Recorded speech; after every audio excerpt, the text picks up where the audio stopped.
Hey, hello and welcome everyone. Here at the ComicBase Livestream, the worst produced show in all of the internet. And I'm your host, Pete Bickford. Anyway, hey, welcome everyone. And we are also going to have some news later on about the ComicBase After Dark idea, which is morphed into something horrific and unreal, which will be happening later on. Anyway, while you're at it though, please like and subscribe to this YouTube channel. And I'm going to ask a special favor of everyone who's interested in the ComicBase After Dark show, which is meant to be our kind of uncensored, off the record, just bunch of folks hanging out around with beers, talking around the water cooler about whatever we talk about off the record, kind of thing. That one is going to be going on tonight. But if you want to hear about it, please subscribe to the ComicBase TV channel over on Rumble to get notified about that. We're going to actually post news about this after the show. We ran a test of the concept around 1:30 this afternoon, and it took us about 3 tries to get the whole thing live, but we did manage it, and I think we're going to try to have a get together tonight. So we'll reiterate that in a little bit. But in the meantime, please do take a moment and join us over on Rumble. Look for ComicBase TV and hit the follow, I think is how they call subscribing over there. Button to get notified when we go live on new things over there. All right, so straight up everything. First of all, I want to say hi to everyone who joined us here, and sorry I wasn't able to make it last week. I was down in Florida where we finally had the meth addict driven tiles removed. Well, I mean tiled over actually from my place down in Florida. So fun story. Meth apparently is one of those drugs, unlike most drugs that make you want to just eat Cheetos, sit on the couch, and watch Breaking Bad or something. Meth is the one that apparently makes you want to. It's the coffee achiever drug of recreational substances apparently, and the not the guy I bought the house from. That guy was a lovely guy. He was in the military and special warfare, and his family was lovely. But apparently the people he bought it from was the local meth dealer. I found that out later on, as you can imagine.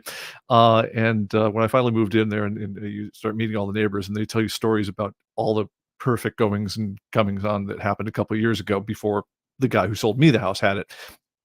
Well, one of the things that happened in that place was he apparently decided, after doing as much of the substances he needed to get motivated, that he was going to remodel. And kids, don't do drugs. Just don't. If you must do drugs, don't do meth. And if you do meth, do not remodel, because it was done with all the quality of everything in that house that you would imagine remodeling on meth would get you.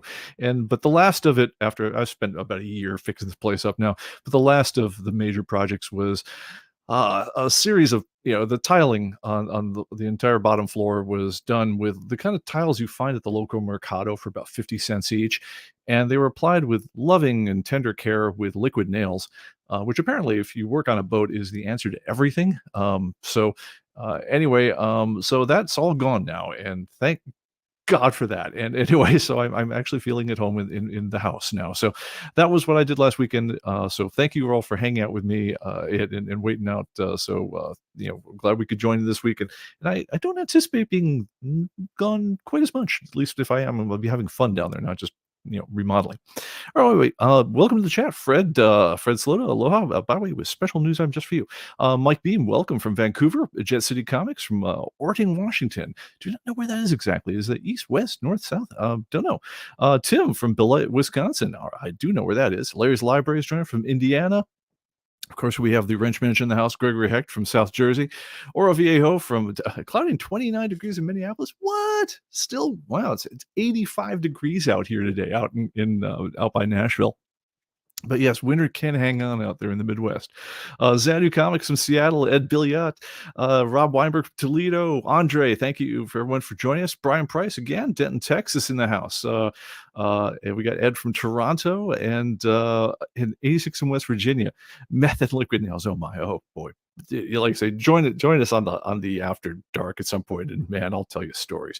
The things you find when you start digging up a house, and fixing things. It's Yeah. Anyway, guys. All right. So, TV roll, TV rolls of Franklin's under the floor, boy. Yeah, no. If only. No, I did find some beer cans behind walls, though. That was a thing.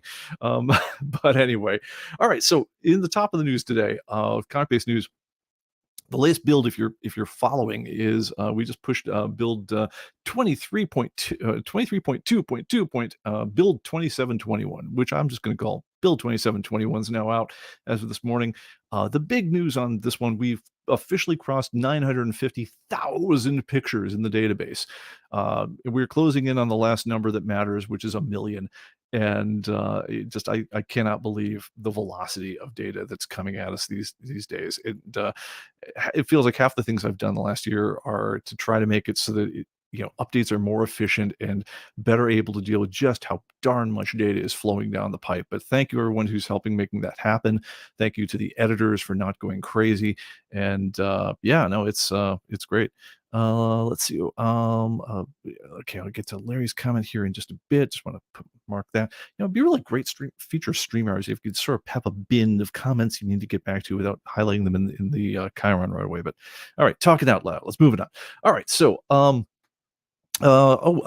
speaking of Fred, I mentioned there's a feature in here just for you. So on last live stream, a question came up about adding pictures as you scan in comics, and it was like one of these wandery answers of mine that I'm kind of talking out loud as I'm kind of going through and thinking about exactly how the code works on that one, and I kind of answered it, and then I kind of undid half my answer at the end, which I thank you for calling me out on that one, Steve Dazinger, because this is true. I think I corrected myself in the end, but it was not a particularly coherent answer. What the gist of the entire thing though is we have a feature in ComicBase these days so that you can, whenever you encounter a picture or something that needs to have a picture, it can go out and immediately check out with our servers. If you have the preference set to download larger pictures, it will actually go out every time you interact with it. Click on any issue. It'll say, hey, have you got a bigger picture over there at ComicBase Central? And if so, it'll download it for you. And the question came up was, well, okay, you might have installed the quick start pictures, but what if it's a brand new picture? You've never seen the picture at all before. If I'm adding comics by barcode, does it get added when I scan the comic in? And the answer was yes, but not quite as quickly as you wanted it to. In other words, what happens is it has a list of all the books you're adding as you're going beep, beep, beep, and you're adding them to your list of books you're adding. But right in that first grid, when it's showing you the issue you just beeped, it didn't have the picture yet, and it wanted to draw that grid really quickly. And so we kind of made the decision. I was like, well, if you don't have the picture at all, we're just going to show you the publisher logo at that point. But then in the next second or two, we'll go and grab the real picture. And then if you have it set to display images after saving, then as soon as you add the batch, then you'll see all the pictures. They'll appear on the labels and reports and stuff. We thought that's pretty good. But your question made me think through it, and it's like, well, that's pretty good, but what if you're not sure if you're scanning in the right comic right then and there? Well, that's not great. And so the question was, well, could we make it better and still keep the fluidity of being able to show the pictures as quickly as you can scan the comics? And so we did some digging around and we tried some stuff. And the good news is, yes, we actually made that happen. So now, if you have the very latest build, right as soon as you interact with a comic, you're adding by barcode or things like that. If we can find a better picture for it, or if you had no picture at all, we actually will grab it in real time as you're scanning, and it does not lose your scan. So yeah, give that a shot. I think you'll dig it, and it's another great way to make it so that you're really well. I'll get into this longer topic about picture management a bit, but I think we're setting this stage for really just a kind of a better way of dealing with pictures in general. And we'll have some more thoughts on that later. We'll see if people are interested. All right. Oh, yes. And Fred says, yes, I just had new issues 5 minutes ago. I was able to see the new covers freshly downloaded as I zapped. Great. Yeah, that's well. Anyway, you guys, if you think that the live streams don't matter, I forget how many features have been added to the program or things changed really just as a result of your comments here. So, and that's honestly, it's one of the reasons I'm interested in doing the ComicBase After Dark thing. Is just I want to be able to just kind of, like I say, have the hang time with all y'all where It's not just me babbling on about stuff, but just get your own ideas on how things are going about different stuff in life, and let you guys be kind of more equal members of the show. So that's something we're planning on doing. All right. Other things though that are in the latest build. So we talked about Fred's picture picture download feature. There is a utility function which we're not immediately making public, but we will in some form. I just want to let you know that it's in the works. Of We had a function beforehand where you hold down special option key, funky, lean out with your key, the keyboard with your left elbow. We had one of those things in there for in the manage pictures and movies that lets you generate a new clean library. In other words, a version of the picture library which only contains images that are tied to issues that are in your database. And that's actually how we would go in before we put out larger updates to the database. Whenever we need to compress, fit on new, sets of disks or things, we would always do a clean of our own library because things wander in, things get reassigned, publisher names get moved around, stuff like that, and we don't want to ship any images that aren't immediately useful to you because it's hard enough getting all this stuff on disks, as you can imagine. Well, one thing that we managed to do recently is we actually managed to roll out a function which cleans the library in place. So instead of making a brand new clean version of your picture library, we now have the ability to clean up the library you've got and just simply say, hey, I've looked through everything now, and there are X hundred or X number of thousand of pictures that don't seem to belong to anything in particular. Do you want me to get rid of those? And we are going to be using that both ourselves, but also making that available to you guys to, a lot of us have a certain amount of OCD, I guess, but we like keeping running a tight ship. And we're going to be making that function publicly available in a bit after we build out some of the other functions that are coming along with it. And like I say, we might have some thoughts to share on that later on the show. Oh, and our admin here wants to remind everyone, please say, don't forget to hit the like and subscribe button. Yes, please do that on YouTube. And also, if I could implore you, please, do head on over to YouTube, not YouTube, Rumble, look for ComicBase TV channel and hit follow on the channel so we get you informed of some of our other projects over there. All right. Is there anything else I want to do? Oh, there was a question about the Rumble ComicBase After Dark show. Do I need to sign in and have an account on Rumble? Is only needed to host videos? I think you need to have an account to know what you're subscribed to or what you're following. I think that's the whole deal. I mean, you can clearly watch whatever you want without having a particular account if you just happen to know the URLs. But I think in order to just keep a list of what your preferences are on the site, I think they want you to log in. I'm not sure if it's one of those things where you can say, yeah, use my Facebook login or my Google login or whatever else. I think so, but yeah, definitely worth doing. All right, and let's see what else and Ed has a question. Let's hear it for the Spider Boy. He must have variant cover of the week. Yeah. No comment on that one just at the moment. All right. Let's see here. Other news of thing of import. We are going to be pulling into the next major version of ComicBase. This is about the time of the year that we start. We've now rolled into April. We are more and more trying to get back onto kind of a ship schedule around the summer. For many, many years, we had our ship schedule was centered around the San Diego Comic-Con.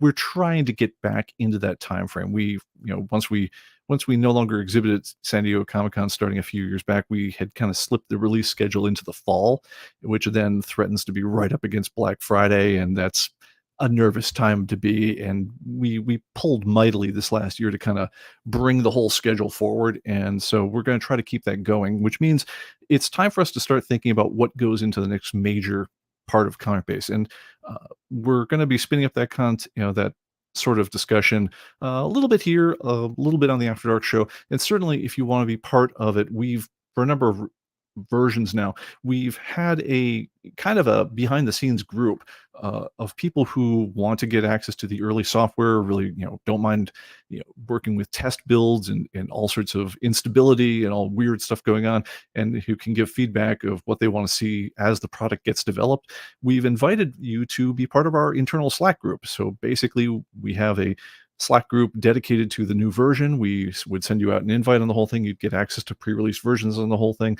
And what we'd basically be looking for is just, all right, try out the builds as you go. Tell us what's good. Tell us what's bad. Anything that's weird or not working right, let us know. And sometimes we'd be pushing 5, 6 builds per day. Other times it's, as we're doing, the deeper structured type things, it might, it seems like it slows down a bit, but you could be part of the action months and months ahead of when we actually release. We'll be spinning that group up soon. We'll let you know more about that after we get a little bit of our groundwork laid on the whole thing. But that is an effort that we're starting to pull into. So if you're interested about that, I'll let you know when it's available, and I'll be taking signups for the internal group on that one. And for instance, new features got several hours. Well, not today, but I will. All right. And where am I at here? Let's see here. Oh, Aura says, yeah, 10 follows on Rumble now. Come on, get to 20 at least. Yes, please. All right. So let's see other things going on here.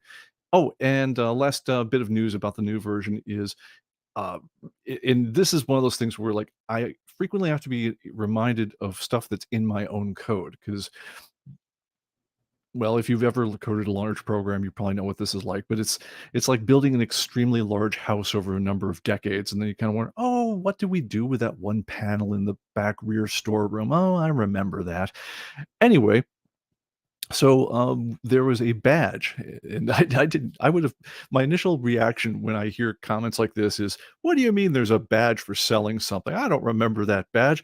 But I've learned to tamp back that response over the years to say, just because you don't remember it, Bickford, doesn't mean that you didn't write it once in the program. And yes, as it turns out, I don't know, a decade or so ago, we apparently decided that it would be a good idea to have a badge for when you first sell something on Atomic Avenue, or at this point, any other marketplace that uses our sales APIs. It's called We're in the Money, and I got informed that somewhere along the line, the activation portion of that got dropped out of some version of the program. I think probably when we went to ComicBase 2020 and had to rewrite the entire program again. Anyway, so for any of you who've ever sold anything on Atomic Avenue, if you are looking for badge number 6, the We're in the Money badge, if you check for sales, you should now see in your profile on comicbase.com that you will have just earned the We're in the Money badge for that one there. And thank you to Rob Weinberg for pointing out that we had missed the activation key on that one somewhere, and it's working now. So thank you, everyone, and we got it there. And for instance, we're now up to 11 subscribers on Rumble. Yes, let's keep it going, guys. We're up 10% just since the live stream started. All right, guys, moving on.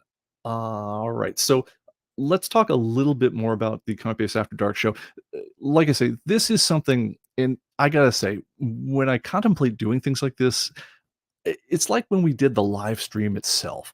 You think, how many live streams do we know of commercial products where the maker of it just kind of gets on and talks to people in real time on the record and says, well, why did you word it this way? And sometimes the answer is, I don't know, it seemed like a good idea at the time, or or there's a problem with this, that, or the other thing. It's like, oh wow, let's look into that. I guess we'll have to get that fixed. It's not great for public relations, but it feels like it's important for us to do. So we made the decision a long time ago. It's like, all right, let's take the chance. Let's do this live streamy thing for us here. But there's a problem or a limit to the whole thing. One of the things I used to really like at San Diego Comic Con is we used to have a comic base user group meeting.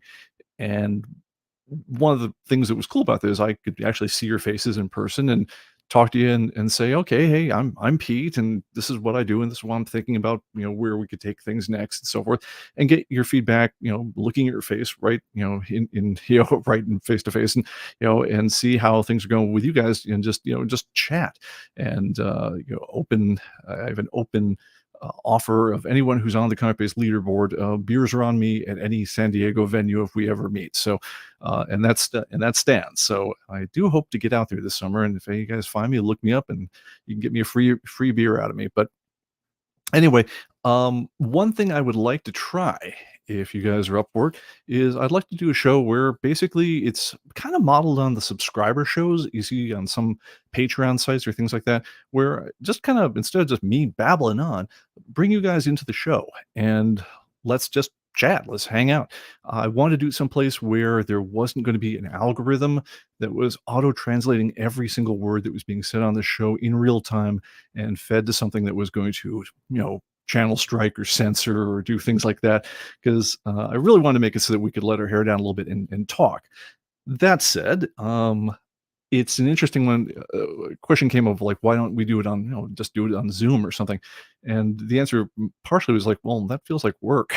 But I just wanted to make it something where if you want to be part of the show, you had an invitation to be part of the show. So, just like I say, come on camera and chat.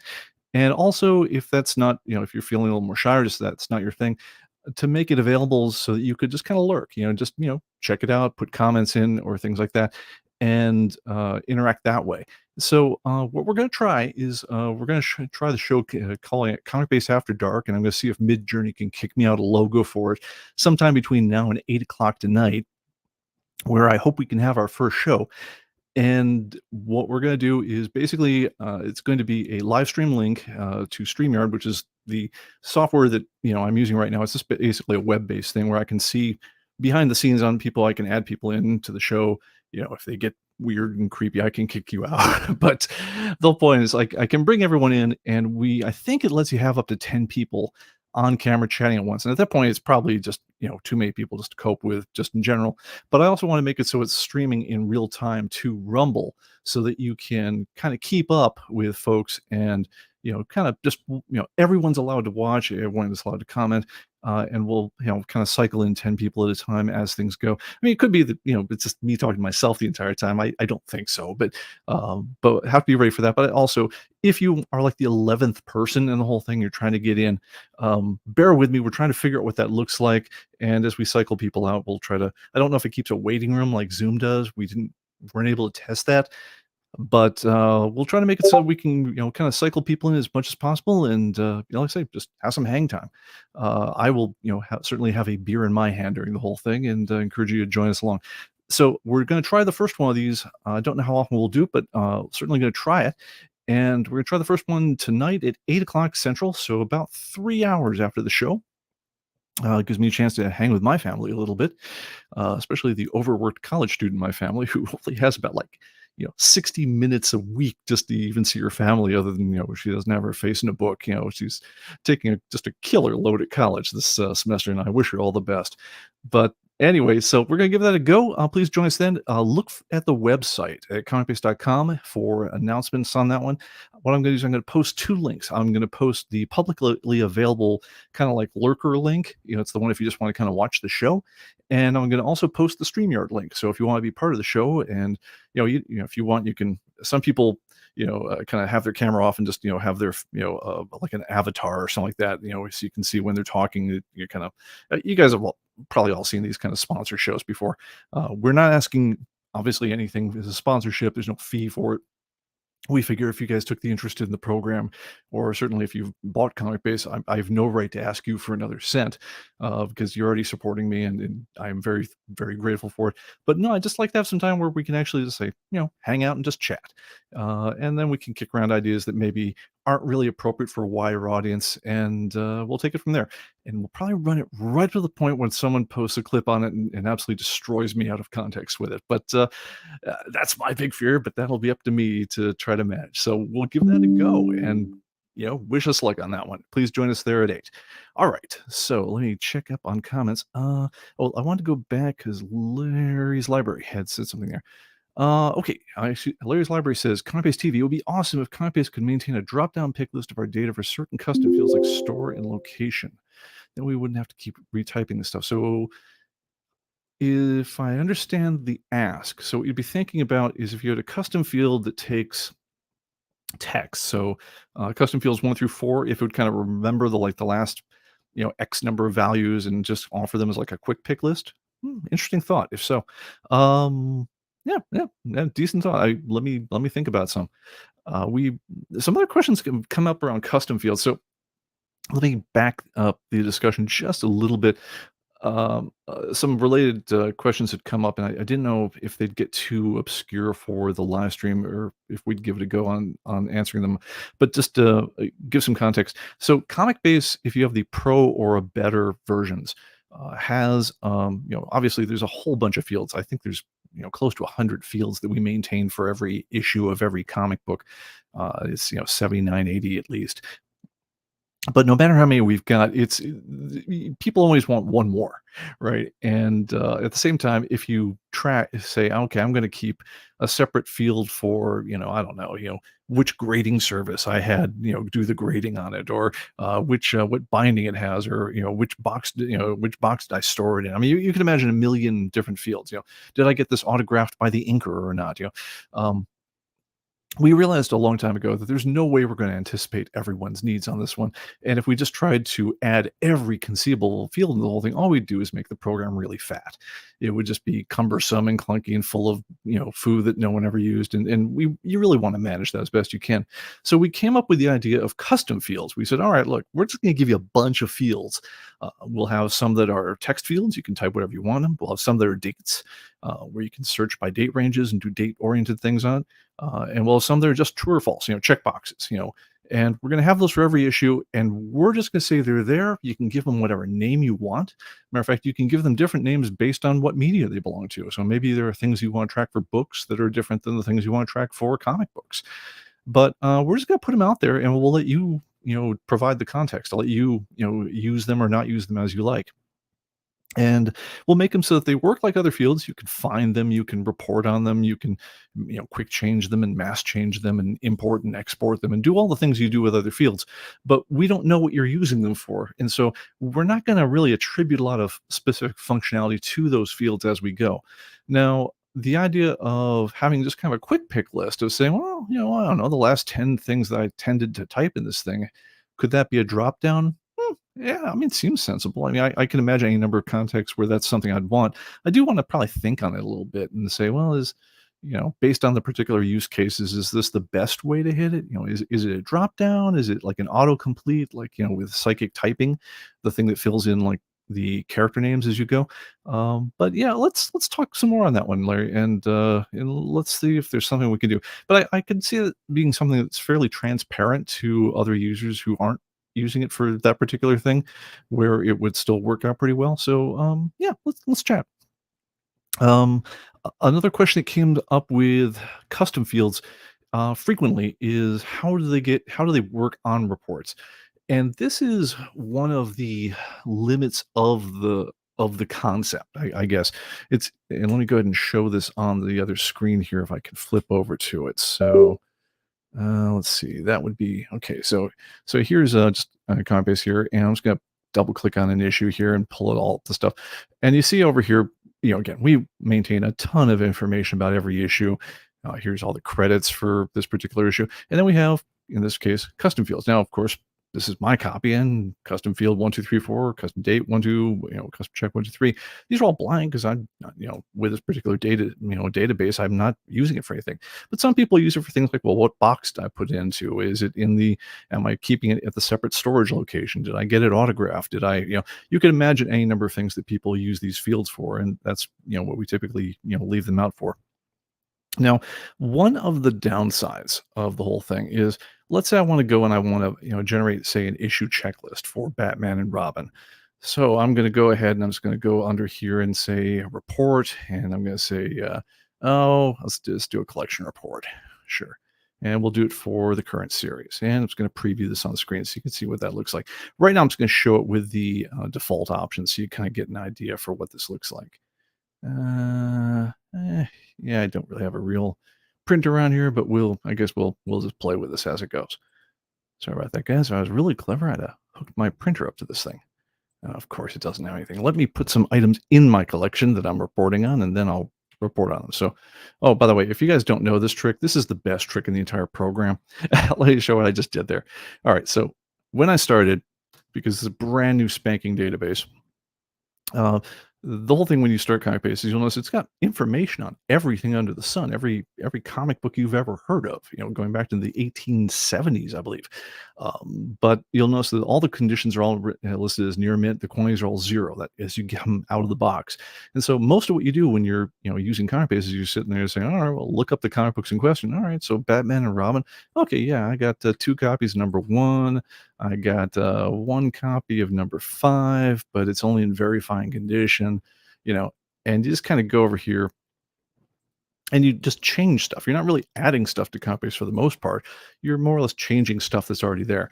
Well, one of the most common things you ever want to change is just say, look, I've got it. And if it's a brand new comic book, typically you'll have it in what's called near mint condition. It looks like it just came off the newsstand.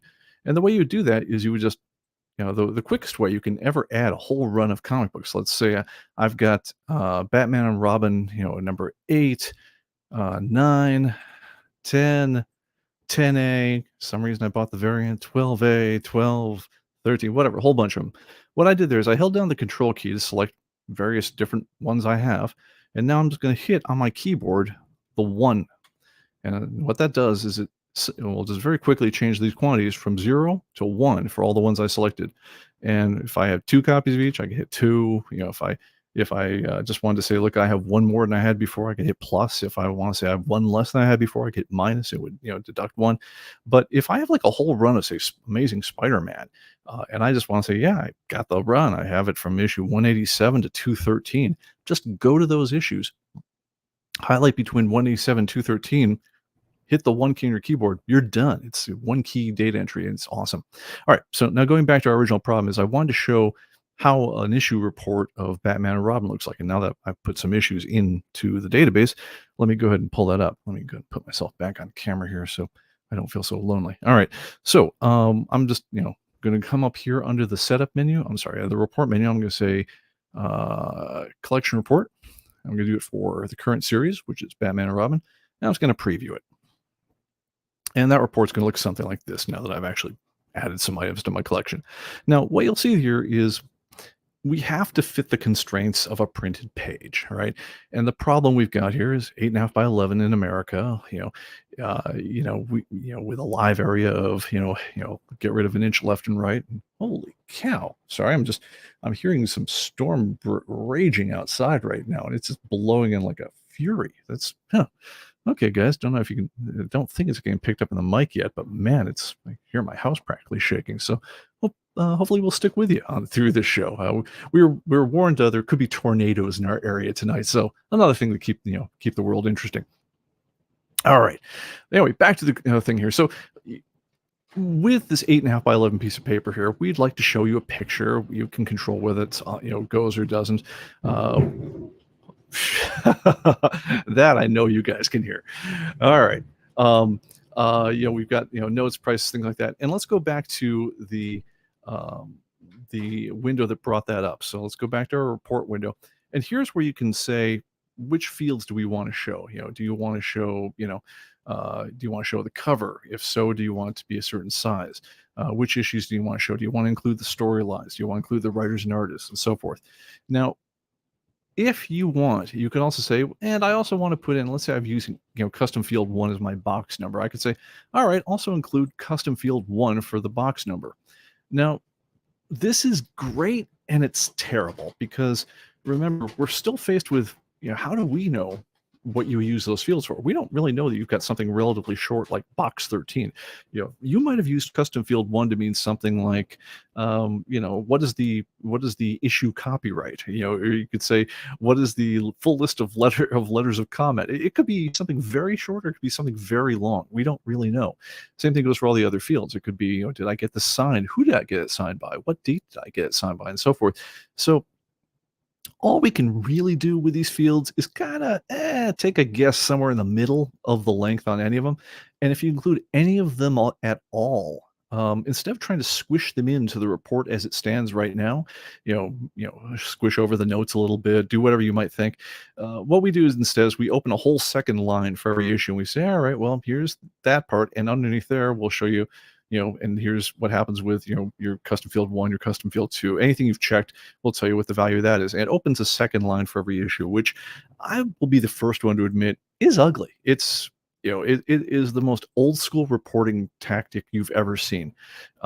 It's not optimal at all. I mean, this is a tactic that dates back to the days when your reports used to come off on daisy wheel printers on, 13-inch wide green and white striped paper. The idea of having split level, type reports. But when you've got essentially an infinite amount of information you might want on a report, and you don't want to go through the trouble of customizing every report for every use case, and in which case, because we didn't say what the custom fields were for, we don't know what the use cases are because they're yours, not ours. The only thing we could really do to even fit that into one report is just do the second line thing. Now, so Bickford, is there a better way? And I'm going to say yes. In many cases, there is a better way. So if I want, for instance, to say, I want a list of everything in my collection, but I only want the following things. I'd say the first thing you want to ask yourself is, do you need it as a report at all?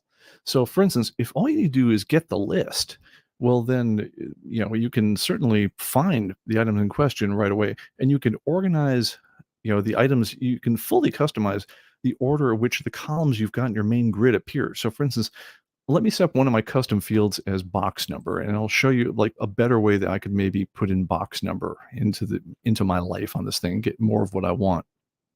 So let's say I'm going to go down here. I'm going to say setup and go to columns to view. And this is the columns to view for comic books. I can have different columns to view for all the different collectible types. You just, choose your collectible type up here. But in this particular case, I'm sorry, before I even do this, let me define my custom field as box number. So I'm going to go to setup and then custom fields.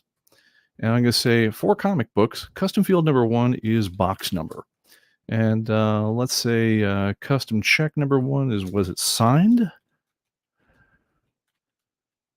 Uh, and let's see, let's say custom field number two is get it graded. You know, these are the things that maybe I want to get slabbed. And let's say custom date one is, yeah, I don't know, date acquired or something. Yeah, that's a great spelling of acquired. All right. So let's go ahead and do that. And as soon as I close this window here, if I scroll over to the right here, you'll see that I probably could have made this, teed this up a little better, but let me go ahead, and now I'm going to go to my columns to view. Now, when I scroll down here, where once it used to just say custom check one and all things like that. Now, where it used to say custom field one, it now says box number. I'm going to check that and say that that's one of the things I want to show. Let me make this a little bigger so you can all see it. Where it used to say, well, let's see, where it used to say custom date number one, now it says date acquired. And let's say I want to do that. All right, and yeah, let's that's enough for now.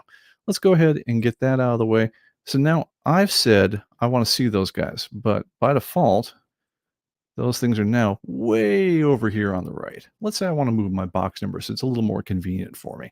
So what I'm going to do is I'm going to go back here to columns to view, find my box number, which should be down here at the end of the fields that I'm showing, right there, box number. And I was going to say move up several times until I put it, I don't know, let's put it right next to the notes. A little more.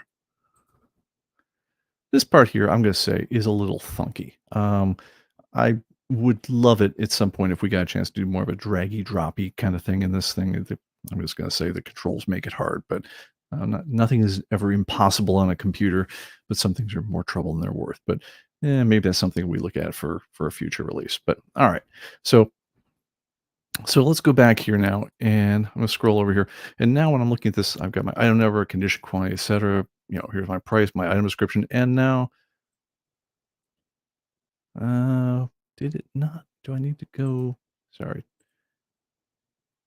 There's my box number right there. Okay, so there's my box number. All right, so now I'm going to say everything on here. I'm going to put these guys right here. I'm going to quick change. I'm going to just highlight a bunch right here. I'm going to say, where am I at here? Come on, baby. And, that's interesting.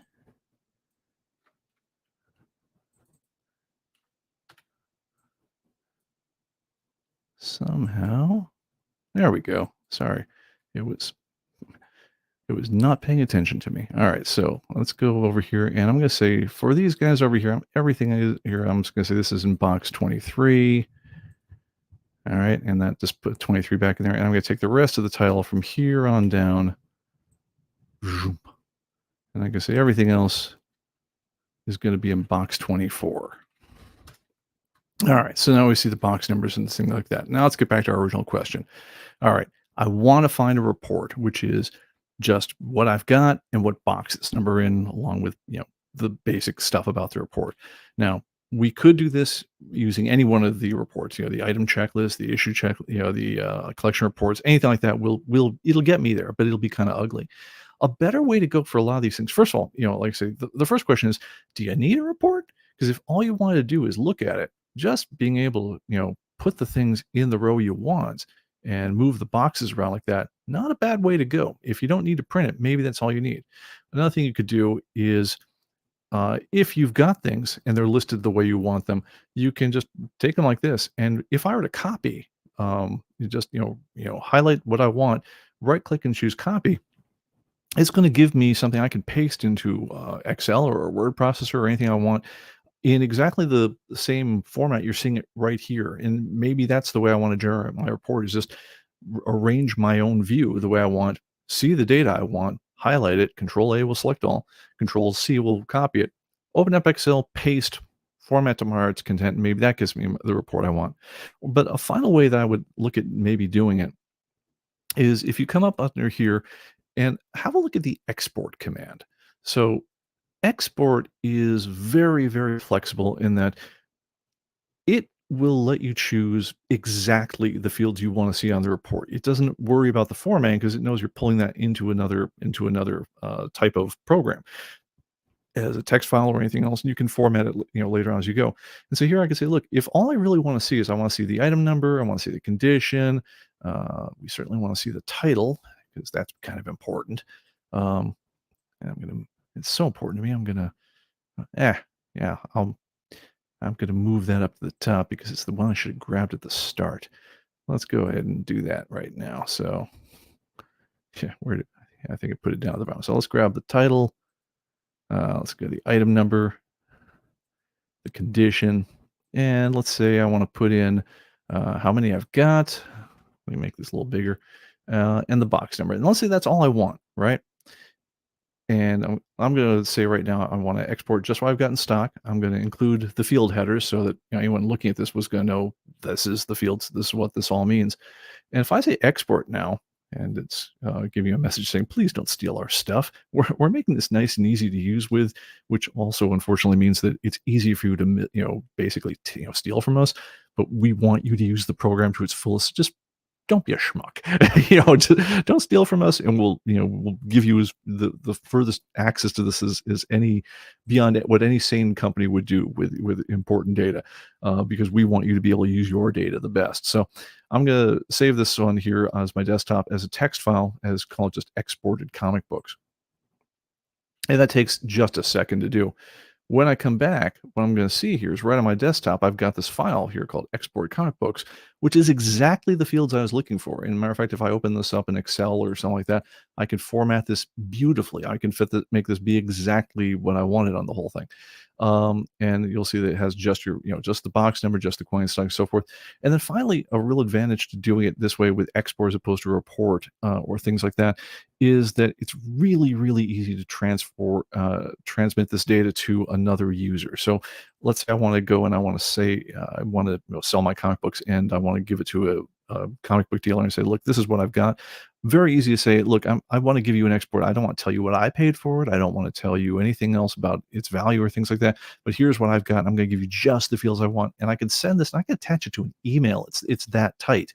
It's that small of a file. So yeah, no, it's definitely something I would suggest looking into before you waste a ton of paper or drive yourself crazy thinking about formatting. Is will an export get you there? And if it will, maybe that's the way to go. All right, enough of that. Let's push on and hit a couple more comments, and then I'm starting to lose my my mind. I want to make sure that my house is still here. I think the worst of the storm might have wandered through. Don't know, but stopped at least thunder and lightning for the moment. All right, let's see what we got here. Let's see. Doo-ba-doo-ba-doo-ba-doo-ba-doo. Okay. Uh, Spider Boy, new feature. Okay. Oh, we're up to 12 subscribers on thing. All right. Steve Dassinger asked, speaking of badges, does adding a new title work for comic book type only? Yes, it does. We have a badge which is called I think it's called Calling Dr. Jones, which is meant for people who submit new research. You've uncovered something new in the world, and I believe the trigger on that one isn't looking specifically for a new comic book. We could add it out for the new comic, the magazines and newspapers. I think we didn't just in the aims of efficiency. If that's important to you, let me know. It's the same award regardless of what type you submit, but I believe only comics is going to trigger it. So, but if you feel like I do a lot of work with magazines, I never touch comic books, and damn it, I want my Dr. Jones badge. Let us know. We'll add it in. But yeah, it's um, we'll see how it goes. All right. Keep us honest on the thing, I guess is what it comes down to. All right. So, let me see here. Um, Fred says, I think Midjourney's gone all paid access. I think I heard that too. We, excuse me, Mo. We made the decision right before we did the show. It was a couple 3 weeks back called "We Welcome Our New Robot Overlords." That this was clearly something that was going to be interesting enough to us to play with. It was worth us spending at least a couple bucks with them. Uh, it's fairly cheap. I think for $10 you get, I think you can generate a couple 300 images, and you can even buy credits to spin up more for that. Even if you were to, let's say we were a content provider where we're constantly generating things that need article headers, and so we need little incidental artwork all the time. I think their upper levels maybe $40 a month, which if you're in the publishing business is still peanuts. So it's not a hard deal. I think the news story that kind of kicked this one off, though, why they said, look, we're tired of giving you guys your 25 free images, which is, I think, what you got before they said, "Look, could you maybe hand us a little bit of cash? These server farms don't run the electricity didn't pay for itself." Um, I believe it was all the people who are generating, Trump and Putin fantasy imagery around, mm, I'm assuming parody and/or bad things happening to one or both of them. And that apparently was going to be just a stupid amount of the traffic. So they decided, in order to dissuade the people from using this all the time for just a meme generator on this thing, that we're gonna start making it so you have to pay. And so, so it goes. All right, let's see here. Let's see. And Fred says Chiron. Yeah, I do leave the Chirons up sometimes too much. Let's see. Uh, Andre's saying, if you have something in daily press, there should be some 14. I'm not sure if I understand the question, Andre. Maybe you can give me a little more. I'd be able to get it. All right. And Horo says, TV radar shows the single intense cell with boom, maybe a few ones. Yeah. All right. Well, hopefully we won't be wiped off the face of the planet. So I hope so. Let's see here. Tim asks, is there a guide or something I can Google that would give me instructions on how to use the advanced search feature, for example? There is actually a whole forum on it in the forum topics. Please look for that discussion on the company forums. There's a lot of great folks there who are there to help you kind of formulate queries on the whole thing. Advanced search is, again, it's the good and the bad about having a drawer full of sharp knives is that, yeah, you can use it to cut through anything, but you can also use it to, it can get cryptic at times, for sure. It's because it's a fairly unfiltered uh, way to just shove straight SQL at the database and ask for what you want. But with all that power comes all the nastiness of being able to formulate SQL queries. And yeah, it can get a little weird, but some of the people who are on the live stream right now, especially like Steve Dassinger, have been very active in reporting on that forum to help people get going with different queries for doing different things. So, give it a shot there, and I think it's probably the best way to go. We can document what all the fields do, and I think we do, but unfortunately, it's the real art of it, of getting what you want, is really just being able to think through the problem enough to say, all right, if I want things that have gone up by more than 20% this year, what does that really mean? And it means really that say value year 4 is greater than or equal to value year 3 times 1.2. Yeah. But it's things like that that aren't immediately obvious to especially to non-programmers that again it's where the power is, but it's yeah, it can get cryptic. It's not something that easily lends itself to a nice interface, unfortunately. Um, but the good news is we have a very good help community on that one, which is probably the best interface of them all. All right, and you had a follow-up question on that one, but yeah, give the forum a shot on that one. If you're stuck, give us a call, and we can probably help you with something else.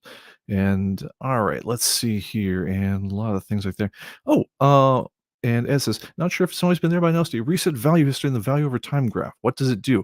That is a fairly recent addition. Let me go ahead and pop over to the other computer and show that one. Let's see here. Yep, wrong computer. All right. Sorry, I'm using a Mac to demo on right now, which is kind of weird, but it works. All right, so if we go and we pull up, let's go ahead and pull up my collection value over time. All right, so I'm going to get there. I'm going to go to my collection statistics over here. Give it a moment to grind because this is an older computer. All right, there we go. All right, and here I can look at my breakdown of my value right here, all $176 of it in this demo database, or here's its value over time. All right, and as you can see, with the huge amount of data entry we've done in this stock database, it has one big spike in its entire timeline. But there's a new thing over here, which is reset value history. What you can do with this guy, if you want, is you can pick a range of dates from the first date it had ever known about up to the current day, and you can basically say blow away the history of that of this particular database. It won't change the actual values itself, but it'll throw away the record of what value your database had over that period of time. And what that lets you do, it can it lets you do things like saying, "Look, I don't really care about I was futzing around with the database between this and that. I entered a lot of BS stuff. I scanned barcodes into the data where, on a certain date where I put a barcode in the quantity field, or I did some other stuff like that, or it was a complete outlier." Just get rid of the value history on the thing because I want to be able to look at a graph that makes some kind of sense.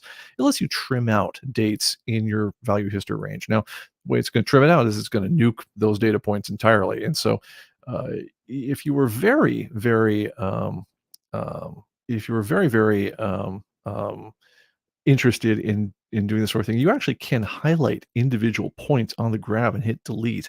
But for larger periods of time, hitting reset value history is probably the way you want to go on that one. And so, yeah, so it's been a user request, and hopefully it helps some folks. All right, I think that's gonna do it for me. Okay, so and Andres clarifying says, "In the daily press newspaper should have 14 covers. Can't download them with the internet download covers." I'll look into it. I'm not sure if we've posted those yet, but I will look and see if download through newspapers is working the way it should. But yeah, I do know just due to the sheer bulk of the way that we post, especially newspaper data. There's a stranger way of getting it on our backend servers than it is for most other types of data. At this point, by the way, if you guys haven't been following along, we are now close to 3 million newspapers if we haven't crossed over yet on this site. And it's just crazy to me. One thing I'd love to see is I'd love to see more covers for especially current events make their way around into the newspaper comments. Because for me, a lot of the fun, I don't personally collect newspapers. It's funny. I ran to a journalist the other day who had collected a lot of the newspapers from around the country from when 9/11 hit, and he was telling his son, and this is how Chicago Tribune processed it, and this other New York Times processed it, and so forth. I love being able to do that kind of comparative look at history because again, the history you get on the day of is so very different than the history that gets retold years later, is because it basically we kind of collectively make these little thumbnail sketches of, well, what that event was really all about was, and then you kind of encapsulate this little 2 cents summary of how you processed it. And that's so different than seeing the raw data from the time when the history was happening. So I find the perspective really interesting. um but anyway, I do think it's something I interested in seeing more of in the program for the people who are interested in it is certainly to be able to get the headlines, if nothing else, out of those things. So I do want to make sure that the covers are happening the way they want. All right. So with that said, Greg wants to remind everyone, yes, we have a dedicated thread on the CB message boards where you can request live stream topics and demos, and we will try to accommodate as many of those as we can. And I think that is going to wrap it up for me. Look for at ComicBase.com. Look for in the next hour or two, we should be posting information about the ComicBase After Dark live stream as soon as I can get Midjourney to kick me out a logo for the darn thing. But certainly in the next half hour or so, you should see that posted.